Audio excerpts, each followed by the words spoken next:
Hi everyone, welcome to the second lecture. हमने कल के लेक्चर में बेसिक स्टफ कवर कर लिया था मैट्रिसेस के रिगार्डिंग। हमने माइनर देख लिया था, हमने कोफैक्टर देख लिया था, हमने एडजॉइंट देख लिया था। आज अपन लोग उनका एप्लीकेशन देखेंगे। मतलब कल के लेक्चर में आपको ये तो पता चल गया कि माइनर निकालते कैसे है, कोफैक्टर निकालते कैसे है। आज देखेंगे कि एडजॉइंट जो अपन कल निकाला था उसका क्या एप्लीकेशन है। ये जो टॉपिक है इनवर्स ऑफ ए मैट्रिक्स, हर साल बोर्ड एग्जाम में और सीईटी एग्जाम में इसका क्वेश्चन आता मतलब आता है, 100% आएगा। बोर्ड एग्जाम में भी आएगा और सीईटी एग्जाम में भी आएगा।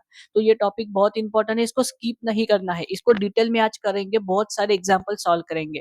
ठीक है, मैट्रिक्स को इनवर्स निकालना होता है। अब मैट्रिक्स को इनवर्स निकालने के दो तरीके होते हैं, एक होता है एडजॉइंट मेथड, दूसरा होता है एलिमेंट्री कॉलम और रो ट्रांसफॉर्मेशन। जो सेकंड टॉपिक है वो अगले वीडियो में देखेंगे। आज अपन पढ़ेंगे एडजॉइंट मेथड। एडजॉइंट मेथड का इस्तेमाल करके किस प्रकार से अपन मैट्रिक्स का इनवर्स निकाल सकते हैं।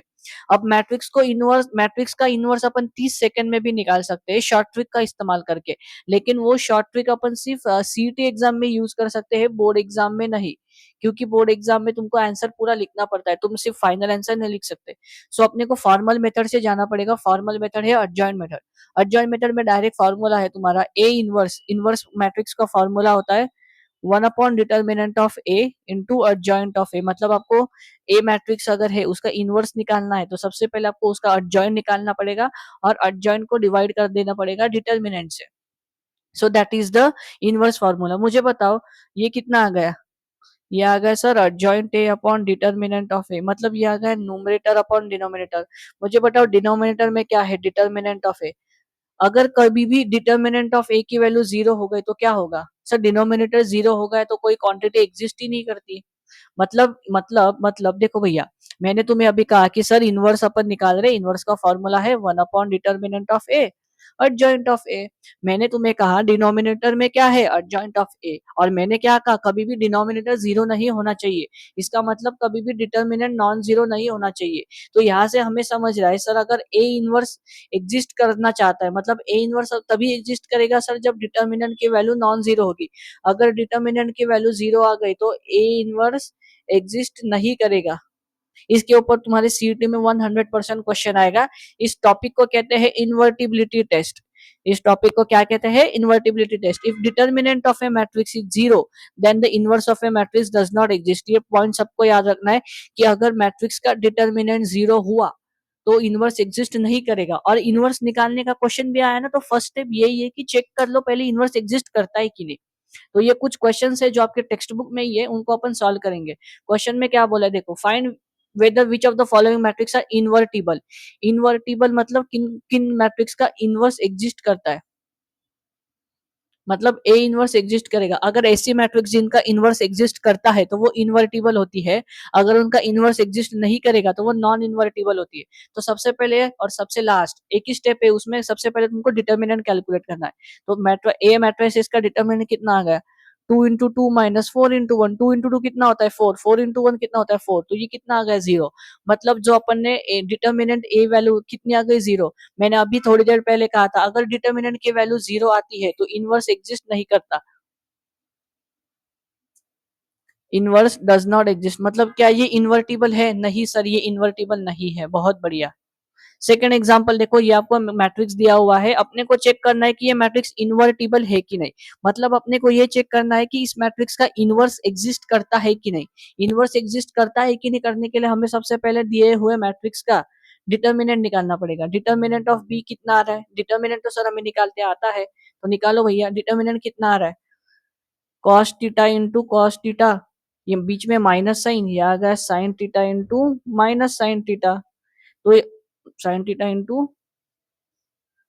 Minus sine minus of sine theta, तो ये कितना आ गया, cos square theta minus minus हो गया plus sine theta into sine theta, ये आ गया साइन स्क्वायर थीटा। सर हमको ये ट्रिग्नोमेट्री का फॉर्मूला पता है, sine square theta plus cos square theta की वैल्यू क्या है, 1। मतलब तुम्हारा जो तुमने जो डिटर्मिनेंट निकाला, तुमने जो डिटर्मिनेंट ऑफ बी निकाला उसकी वैल्यू कितनी आ गई, 1। मतलब डिटर्मिनेंट ऑफ बी की वैल्यू कैसी है, नॉन जीरो है। तो इसका ये मतलब होगा कि उसका बी इनवर्स जो है वो एग्जिस्ट करेगा।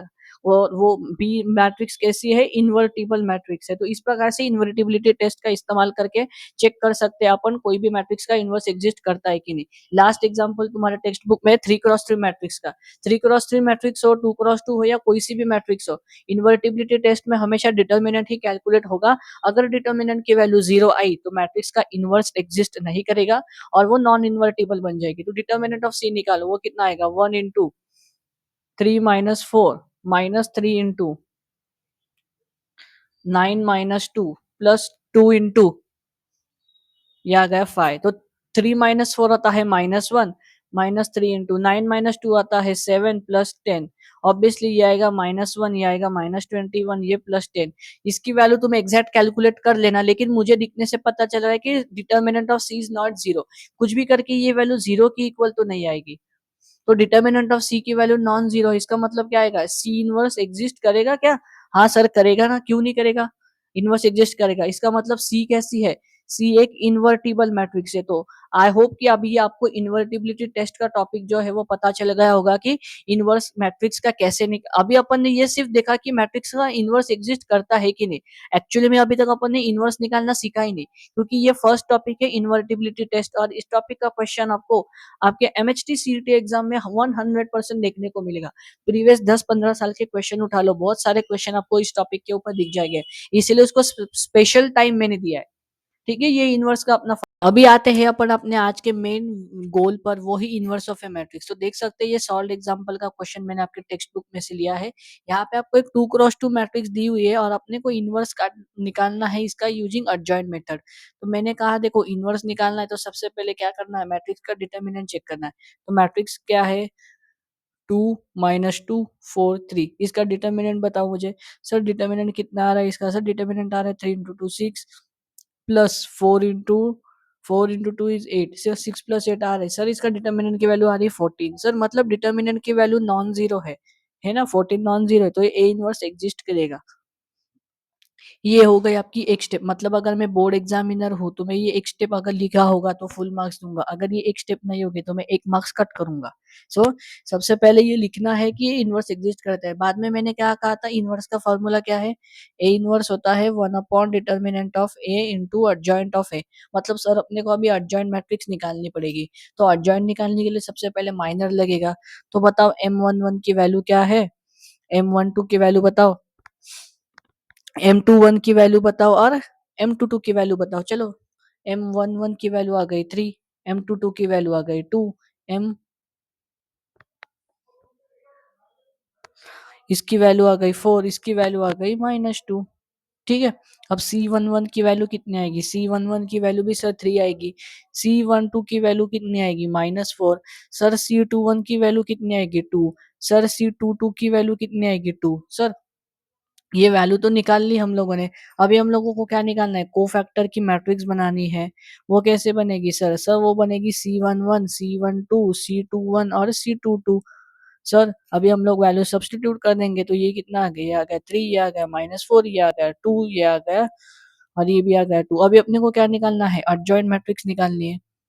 तो एडजॉइंट मैट्रिक्स कैसे निकालेगी, देखो फार्मूला के लिए अलग पेन यूज करता हूँ। एडजॉइंट मैट्रिक्स कैसे निकालेगी, जो अपनी कोफैक्टर मैट्रिक्स है ना, उसका अपन क्या करेंगे, ट्रांसपोज ले लेंगे। तो ट्रांसपोज करने के बाद क्या आ जाएगा, ये आ जाएगा 3, ये आ जाएगा -4, ये आ जाएगा 2, ये आ जाएगा 2।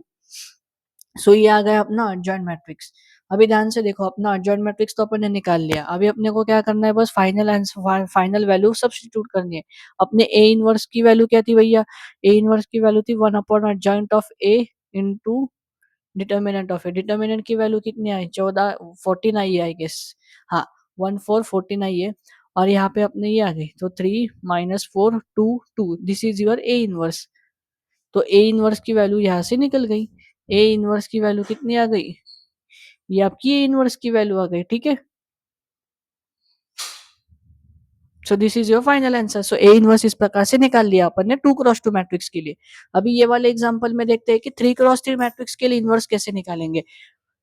भले ही 2x2 मैट्रिक्स हो या 3x3 मैट्रिक्स हो, इनवर्स हर क्वेश्चन में सेम निकलेगा। स्टेप नंबर 1 क्या है, सबसे पहले सर हम लोग चेक करेंगे कि इनवर्स एग्जिस्ट करता भी है कि नहीं। तो उसके लिए सर हम सबसे पहले डिटर्मिनेंट कैलकुलेट करेंगे। डिटर्मिनेंट की वैल्यू कितनी आई, ये आ गया 4 - 1, ये कितना आ गया +1 इंटू -2 प्लस 1, तो ये आ गया -1 प्लस 1 के साथ आ गया, ये कितना आ गया 1 -2, तो ये आ गया -1। एक बार अच्छे से चेक कर लो, 2 4 -1, ये आ गया +1, तो ये आ गया -2 प्लस 1, तो ये -1। ओके, सो ये कितना आ रहा है, 4 -1 होता है 3, प्लस ये आ गया -1, ये आ गया -1।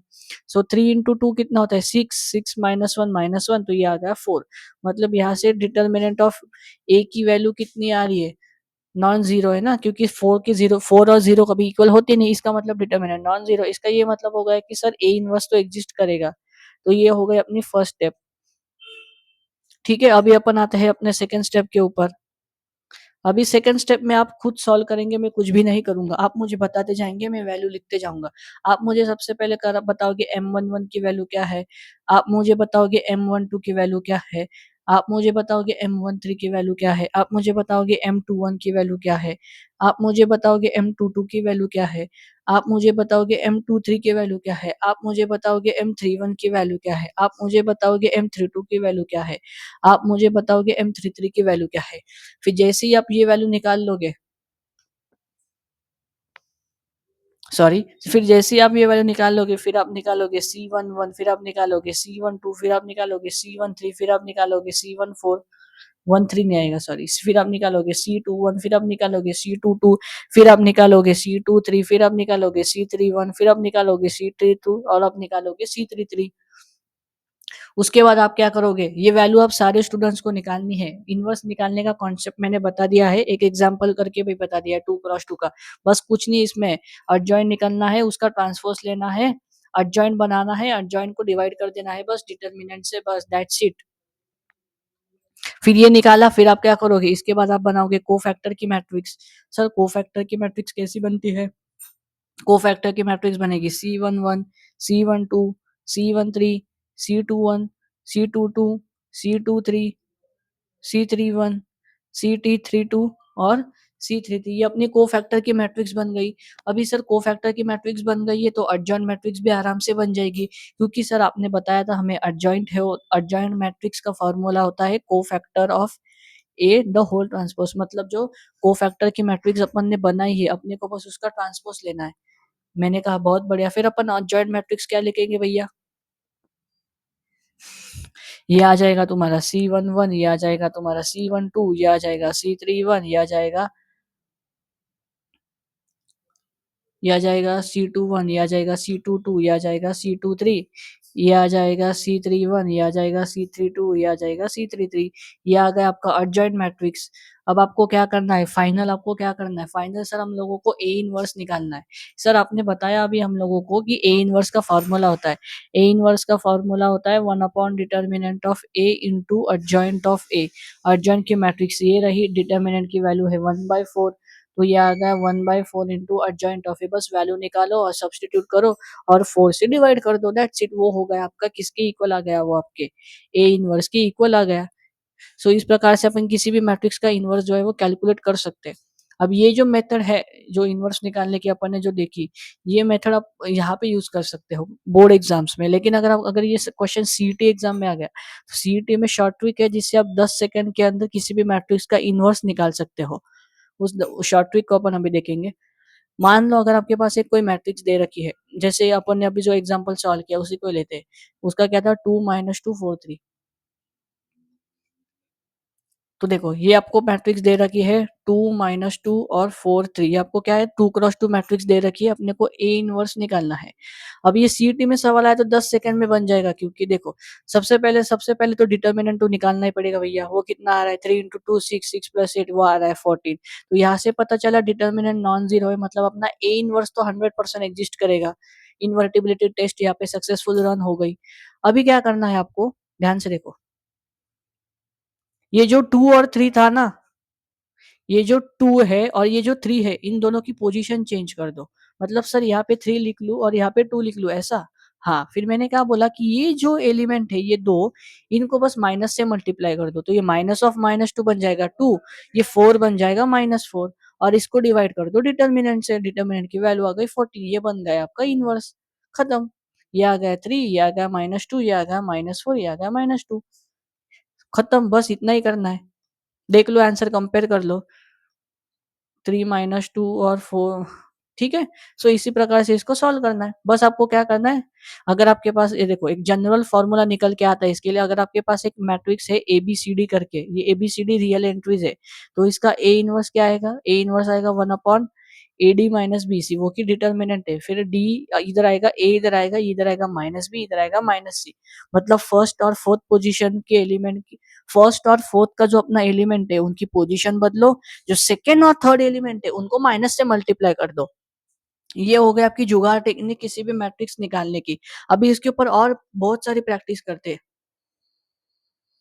और इसके ऊपर अपन अच्छी खासी प्रैक्टिस कर लेते हैं। तो चलो मैं आपके लिए थोड़े बहुत क्वेश्चन दे देता हूँ। मान लो आपको एक ए मैट्रिक्स दे रखी है 4 1 1 4, आपको ए इनवर्स निकालना है। अब आपको इनवर्स निकालना है तो इसका इनवर्स कैसे निकालोगे भैया? सर आपने कहा है कि स्टेप वन, सब हर क्वेश्चन में स्टेप वन तो कॉमन ही आएगी। सबसे पहले हम लोग डिटर्मिनेंट की वैल्यू निकाल लेंगे। सर वो आ रही है 15। सर यहाँ से मुझे पता चल गया कि डिटर्मिनेंट की वैल्यू नॉन जीरो है, इसका ये मतलब है कि ए इनवर्स तो एग्जिस्ट करेगा 100% श्योर। स्टेप टू में सर आपने बताया कि अगर ये क्वेश्चन बोर्ड एग्जाम में आया है तो हम लोगों को एडजॉइंट निकाल के डिवाइड करना पड़ेगा डिटर्मिनेंट से। लेकिन अगर ये क्वेश्चन एग्जाम एमएसटी सीटी या जेई मेंस में अगर आ गया तो सर आपने बताया कि शॉर्ट ट्रिक लगानी है। शॉर्ट ट्रिक कैसे लगानी है, देखो इसका एक एग्जांपल है। मैंने क्या बोला, ये वाला जो एलिमेंट है और ये वाला जो एलिमेंट है इनकी पोजीशन बदलो, तो ये आ गया इधर, ये आ गया इधर। अब दोनों सेम थे इसलिए आपको लग रहा होगा। और बाद में मैंने क्या बोला कि ये जो एलिमेंट है और ये जो एलिमेंट है इनको माइनस से मल्टीप्लाई करो, तो ये बन गया -1, ये बन गया -1। डिटर्मिनेंट की वैल्यू कितनी आई थी, 15।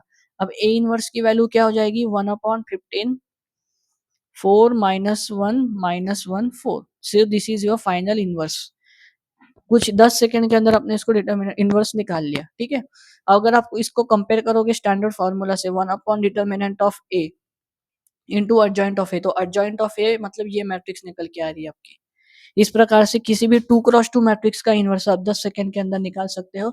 लास्ट के 10 साल के क्वेश्चन निकाल के देख लो एमएचटी सीईटी के, हर साल एक क्वेश्चन कंपलसरी आता है। मतलब 2 मार्क्स तो आपके शॉर्ट ट्रिक से बन गए।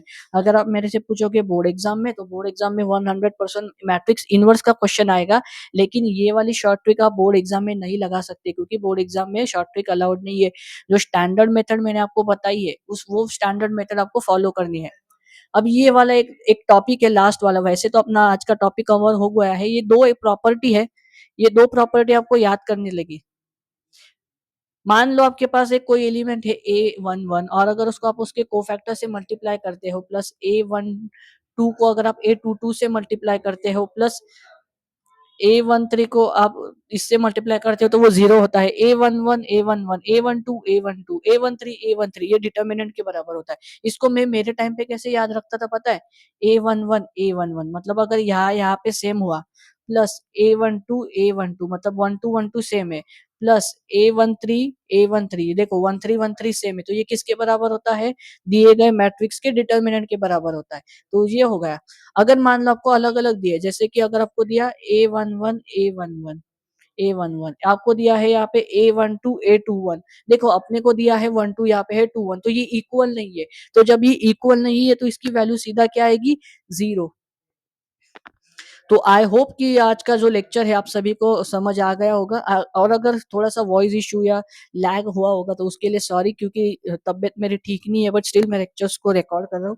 आज के लेक्चर को अगर शॉर्ट में मैं समराइज कर रहा हूँ, तो आज के लेक्चर में हम लोगों ने देखा कि मैंने कहा भैया कल के जो अपना लेक्चर नंबर 1 हुआ, लेक्चर नंबर 1 में हम लोगों ने देखा माइनर कैसे निकालते हैं, हमने देखा सर कोफैक्टर कैसे निकालते हैं, सर हम लोगों ने देखा अर्जेंट मैट्रिक्स कैसे निकालते हैं, सर बाद में आपने हमें 4-5 प्रॉपर्टियां बताई अर्जेंट की, वो हमने अच्छे से याद कर लिए है। सर आज के लेक्चर में हम लोगों ने देखा कि इनवर्स कैसे निकालते हैं मैट्रिक्स का। किसी भी मैट्रिक्स के इनवर्स को इस प्रकार से डिनोट किया जाता है। सर आपने बताया कि मैट्रिक्स निकालने के दो तरीके होते हैं, एक होता है अर्जेंट का तरीका और एक होता है कॉलम ट्रांसफॉर्मेशन का तरीका। लेकिन सर आज वाले लेक्चर में अपन ने अर्जेंट मैट्रिक्स की मेथड सीखी। सर आपने हमें एक फॉर्मूला बताया कि ए इनवर्स का फॉर्मूला होता है adjoint A upon determinant of A.